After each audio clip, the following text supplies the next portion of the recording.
जब से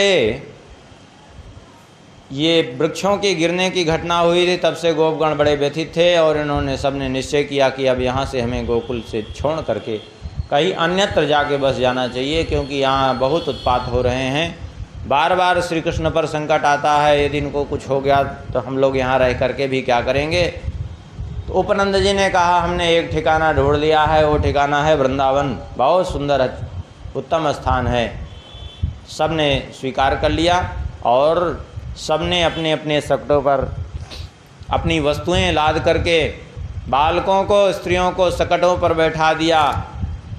आगे आगे कुछ ग्वाल बाल धनुष बाण लेकर के लठिया लेकर के चले और फिर उनके पीछे गायों को सकटों को कर दिया। फिर पीछे पीछे जो है कुछ ग्वाल बाल लेकर के लठिया धनुष बाण आदि चले। इस प्रकार से चलते चलते पहुंच गए कहाँ, वृंदावन। वृंदावन क्षेत्र का तात्पर्य जिसको वर्तमान में वृंदावन खाली जानते हैं वो नहीं, वृंदावन का परिमाण है, स्कंद पुराण में वर्णन है, 5 योजन विस्तीर्णम वनम में देह रूपकम। भगवान कहते हैं 5 योजन का विस्तार है वृंदावन का, अर्थात 60 किलोमीटर। तो नंदगांव, बरसाना, गोवर्धन, वृंदावन सब वृंदावन में ही आता है। तो वहाँ अर्थात नंदगांव में जा कर के बसे। धीरे धीरे भगवान कुछ बड़े होने लगे, 4 साल से अधिक की अवस्था में पहुँचे तो एक दिन जिद किए बछड़े चराने की, और बछड़े चराने की आज्ञा मिली तो बछड़े चराने के लिए जाने लगे। एक दिन की बात है, गए बछड़े चराने के लिए। उसी समय एक दैत्य बछड़े का ही रूप धारण करके आया, इसका नाम था वत्सासुर। बछड़े का रूप धारण करके आया। भगवान ने देखा तो भगवान ऐसे मुग्धवत हो करके इसके सन्मुख गए जैसे मोहित हो गए हों देख करके। ये सोच रहा था हमको देख के मोहित हो गए हैं, लेकिन भगवान ने जा करके पीछे से उसको पकड़ लिया। अब पकड़ करके उसको उठा के पटक दिया, उसका प्राणांत हो गया, राक्षस रूप में प्रकट हो गया। जैसे भगवान ने उसको उठा के नचाया वैसे ही राक्षस बन गया, क्योंकि वो राक्षस ही था। और फिर भगवान ने उसका अंत किया। इस प्रकार से वत्सासुर का अंत कर दिया। जब वत्सासुर का अंत कर दिया तो ग्वाल वालों ने कहा कन्हैया ये तो बछड़े मारने का पाप लग गया तुमको, गोहत्या लग गई। भगवान ने कहा ये तुमको बछड़ा दिख रहा है, ये राक्षस है। अरे बोले लेकिन बछड़े के रूप में ही तो आया था, अब इसका कुछ प्रायश्चित तो कर लो। तो भगवान ने तुरंत जो है गंगा जी का आवाहन किया और गंगा जी प्रकट हो गई। गंगा जी में स्नान किया। आज भी वहाँ गोवर्धन जी में विराजमान है मानसी गंगा के रूप में। एक दिन की बात है, भगवान पहुँचे यमुना जी के तट पर। एक दैत्य बगुला का रूप धारण करके आया था, इसका नाम था बकासुर। भगवान जब निकट पहुँचे तो इसने जो है अपने चोंच को फैला करके भगवान को मुख में डाल लिया। भगवान अग्नि रूप होकर के उसके तलवे को जलाने लगे। जब अग्नि रूप होकर जलाने लगे तो अत्यंत व्यथित हुआ और छोड़ दिया, और छोड़ करके चोंच से मारने का प्रयास करने लगा। भगवान कुछ देर तो इधर उधर बचने का प्रयास किए, उसके बाद उसके चोंच को पकड़ करके दोनों हिस्सा उसका फाड़ दिया बीच से, उसका प्राणांत हो गया इस बकासुर का। ये बकासुर पूर्व जन्म में सुहोत्र नाम का गंधर्व था। भगवान शंकर जी के द्वारा श्रापित होने के कारण ये असुर बन गया था। एक दिन की बात है, भगवान श्री कृष्ण ग्वाल बालों के साथ क्रीड़ा करते हुए गए और एक दैत्य आया जिसका नाम था अघासुर। ये अजगर का रूप धारण करके सम्मुख मार्ग में पड़ा हुआ था, मुंह फैलाए हुए। ग्वाल बालों ने देखा, बोले लगता है ये कोई वृंदावन की विशाल गुफा है, कैसी सुंदर गुफा है। सब आपस में उसकी तुलना करने लगे, उत्प्रेक्षा करने लगे। एक ग्वाल ने कहा कि देखो तो ऐसी गुफा बनाई है, जिसने भी बनाई है मानो अजगर का मुख बना दिया हो।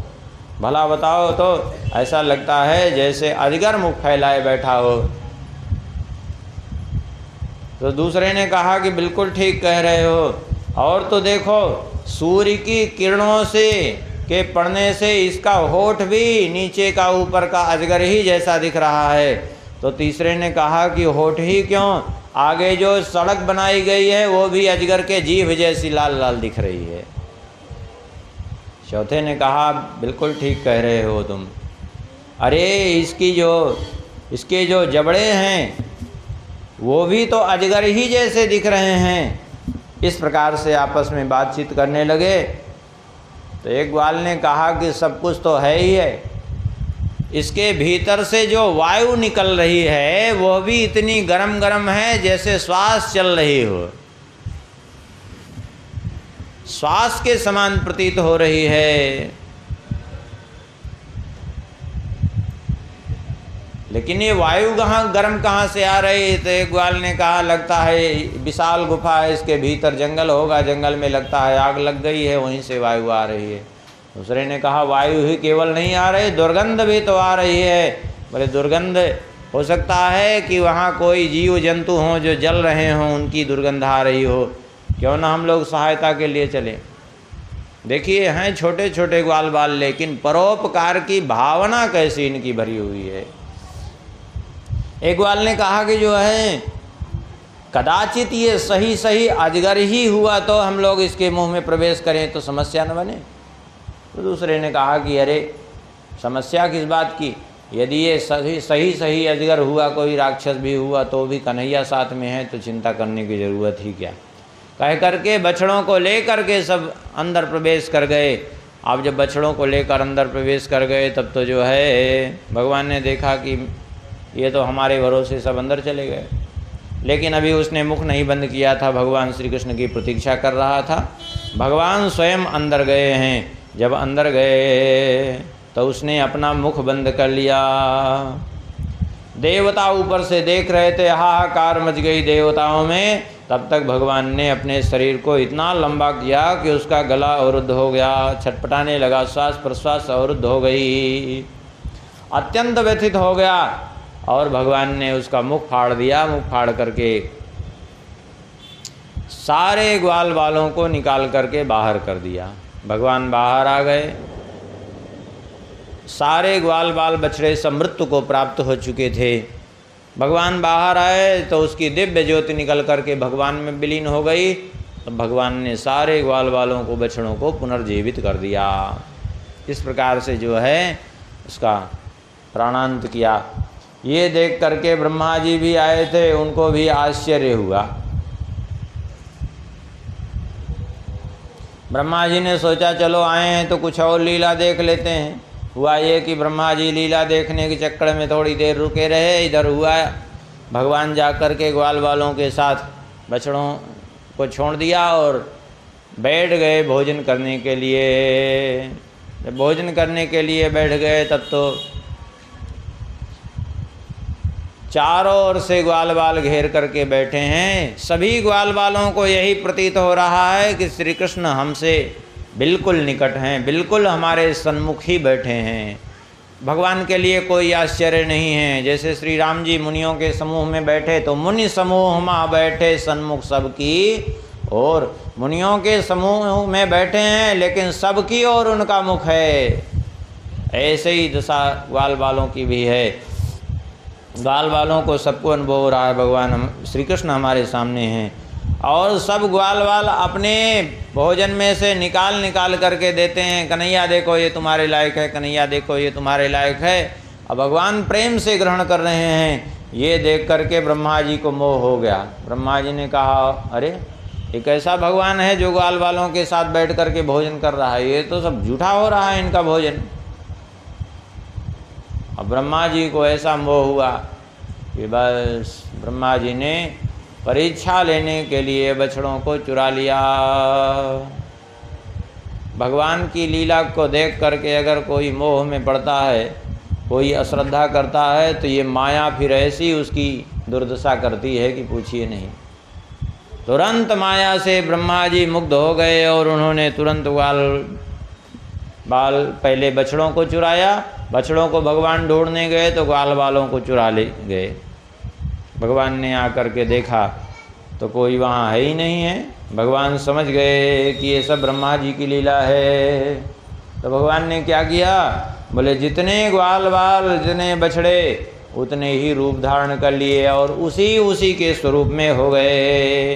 यावत वत्सप वत्स काल्पक वपुर यावत करांघ्रादिकम यावद यष्टि विषाण वेणुदल यावद विभो सांबरम यावच्छील गुणाविधाकृति वयो यावद्विहारादिकं सर्वं विष्णुमयं गिरोऽङ्गवदजा सर्वस्वरूपो बभौ। जितने बछड़े उतने बछड़े बन गए, जितने ग्वाल उतने ग्वाल बन गए भगवान, और जिसके जैसे हाथ पांव वैसे हाथ पांव, जैसे जिसका स्वरूप वैसे स्वरूप, जिसका जैसा शील स्वभाव, बिल्कुल ज्यों का त्यों। हाँ, भगवान ने इतनी बड़ी सृष्टि की है, इतनी बड़ी रचना है, लेकिन कैसी भगवान की विचित्र रचना है कि एक व्यक्ति का अंगूठा भी दूसरे के अंगूठे से कभी मेल नहीं खाता। अभी मशीन पे अपना अंगूठा लगा दीजिए तो दूसरे का आधार कार्ड नहीं, आपका आधार कार्ड सन्मुख आएगा निकल करके। क्यों? इतनी बड़ी सृष्टि में एक व्यक्ति के जैसा एक ही है, दूसरा नहीं। ऐसा भगवान ने बनाया है। लेकिन भगवान ने ऐसा रूप धारण किया कि कोई उस समय यावत करांग्रादिकम, कोई अंगूठे ठा भी लगवा देता उस ग्वाल का तो बिल्कुल ज्यों का त्यों ही, कोई अंतर नहीं। ऐसा भगवान ने स्वरूप धारण किया। सर्वम विष्णुमयम गिरोंगवदजा सर्वस्वरूपो वो, सारा जगत भगवानमय है, विष्णुमय है, ऐसा मानो भगवान ने प्रकट कर दिया। और 1 वर्ष तक भगवान ये लीला करते रहे, किसी को पता ही नहीं चला। 5-6 दिन शेष रह गए, तब बलराम जी को ये ज्ञात हुआ। बलराम जी ने वो भी जब देखा कि सब इतने ग्वाल बाल बछड़े, आखिर इनके ऊपर इतना स्नेह क्यों उमड़ रहा है अपने अपने माता पिता का। ये ऐसा स्नेह तो भगवान के प्रति है, अपने बच्चों के प्रति इनके अंदर कैसे इतना मोह हो सकता है? कोई सामान्य तो है नहीं ग्वाल बाल। जब इस प्रकार से उनके मन में आया और ध्यान धर करके देखा तो सब के रूप में चतुर्भुज स्वरूप सब दिखाई पड़ रहे हैं। तब श्री कृष्ण से पूछा, तब श्री कृष्ण ने सारी घटना सुनाई। इस प्रकार भगवान ने 1 वर्ष तक क्रीड़ा की। आखिर ये क्रीड़ा की ही क्यों भगवान ने इतनी? देखिए, इसके के पीछे कारण ये है कि भगवान भक्त वांछा कल्पतरु हैं। भगवान जैसे भक्त कामना करता है, भक्त की इच्छा भगवान पूर्ण करते हैं। इनका सहज स्वभाव है भगवान का। जब गोपियाँ भगवान को यशोदा जी की गोद में देखती दुग्धपान करते हुए, तो गोपियों की इच्छा होती कि हमें ये सौभाग्य प्राप्त नहीं हुआ, हमें कब सौभाग्य मिलेगा। तो भगवान ग्वाल बालों के रूप में उन गोपियों की गोद में इतने दिन खेलते रहे, उनका दुग्धपान किया। और एक बार ये हुआ कि यशोदा जी दुग्ध दोहन कर रही थी, भगवान पहुँचे, गैया के सामने खड़े हो गए तो गैया भगवान को देखकर और पिन्हाती जा रही थी। पूरी बाल्टी भर गई, दुग्ध कम नहीं हो रहा था। यशोदा जी ने कहा, आज हो क्या गया है गैया को? इतना दुग्ध देने के बाद भी अभी दूध उतरा जा रहा है, क्यों? भगवान ने कहा कि मैया तू कहे तो मैं दूध पी लूँ, मुँह लगा के। अरे नहीं लल्ला, छोड़ दे, अब तो बछड़ा भी पी लेगा, कोई बात नहीं।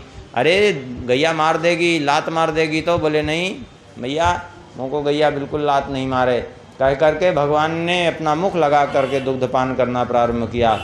और जो अपना मुख लगा करके दुग्धपान करने लगे तो ये दृश्य बाकी जो गैया देख रही थी, उनके मन में ये भावना हुई कि हमें ये सौभाग्य नहीं मिला, कब ऐसा अवसर आवे कि हमें यह सौभाग्य मिल जाता।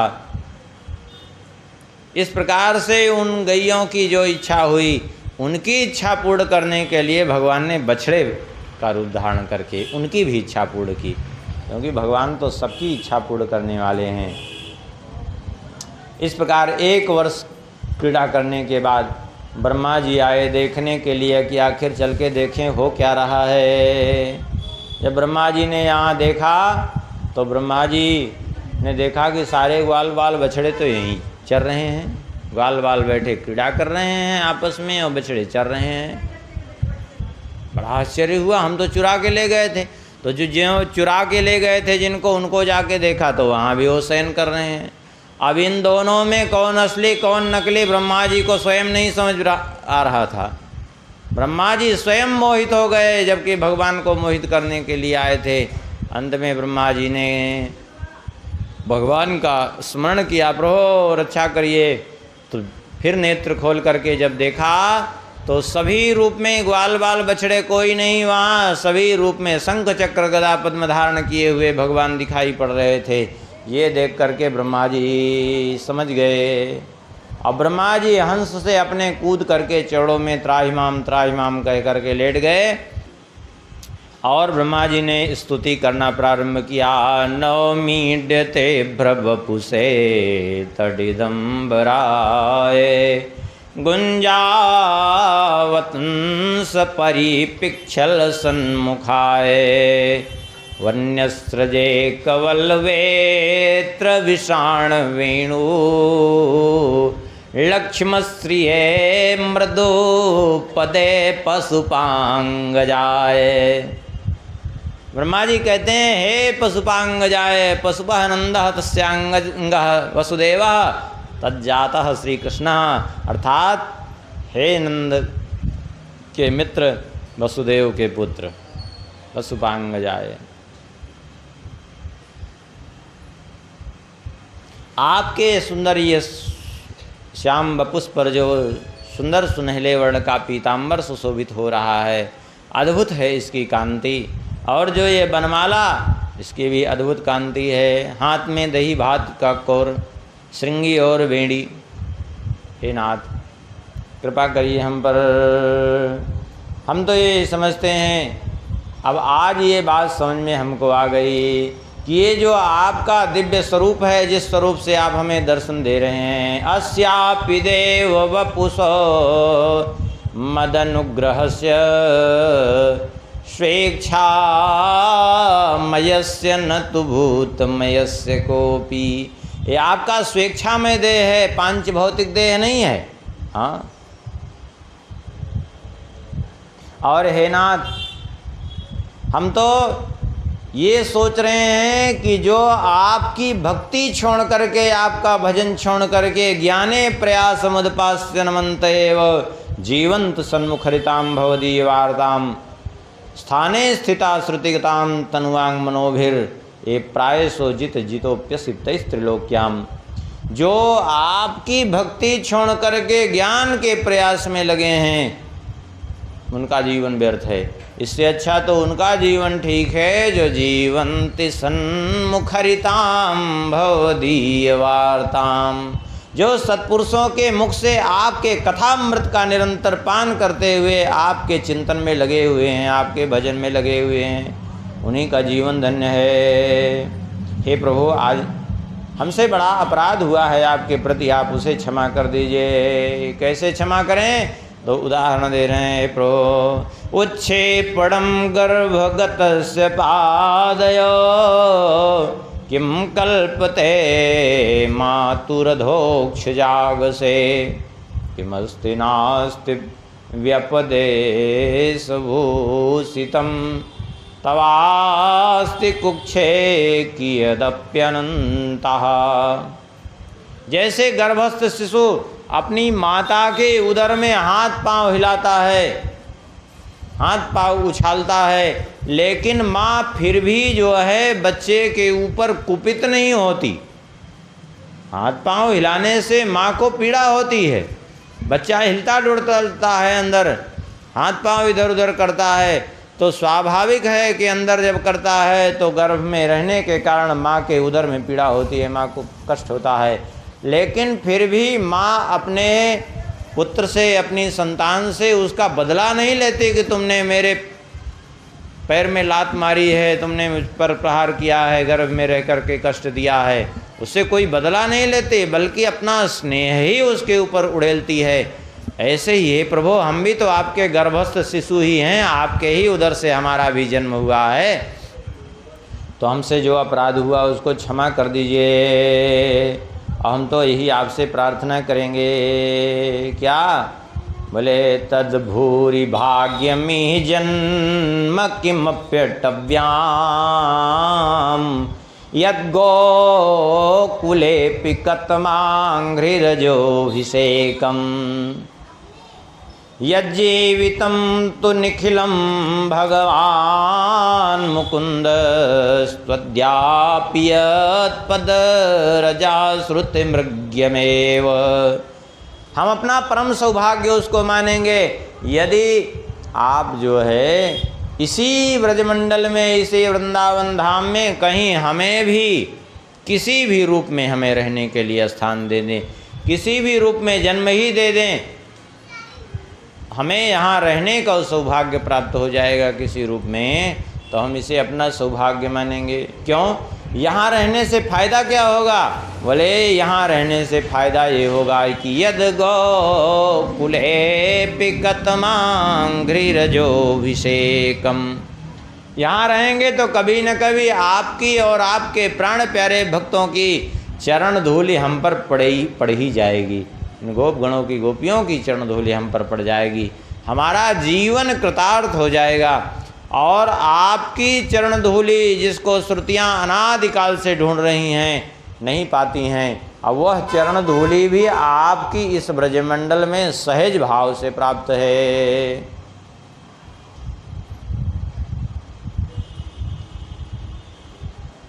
इसलिए यहीं कहीं हमें जन्म दे दीजिए। तावद रागादयस्तेनास्तावत् कारागृहं गृहं